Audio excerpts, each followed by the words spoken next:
Hello friends, welcome to my channel. मुझे आपण मानक हबिशाली मानक पूजा केमती से करती आज देखा चाहूँगी। देखते ये चौरारे जगन्नाथ बलभद्र और सुभद्रा से मूर्च पकई शंख चक्र मूर्चर कर देखु केमती से ठाकुर मान भोग बाढ़ापी पत्र लगाउछन्ति।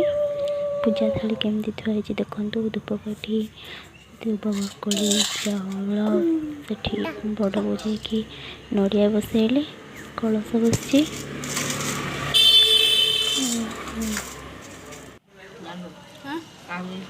एमती माने गोटे दिन नुह 2 दिन नुहे 5 दिन नुहे गोटे मास सारा राति 4टारू उठी मुंड धोई दिन सारा उपास रही 2-3टा बेले जाकि अरुआ अन्न खाई दिन को गोटे थर अरुआ अन्न खाई बहुत निष्ठार सहित मैंने पूजा करती।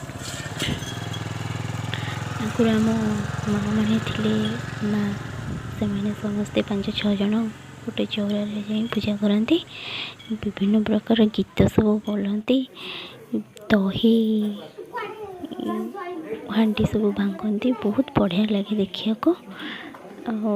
आपण मैंने देखु बहुत भल लगे। कार्तिक मास बहुत पुण्यर मास को बहुत पुण्य मिले ये सब कम कर पूरी जाती किंतु एथरक पूरी जाना कोरोना कटकणा आम आगु देखापी सुजोग पाइलु।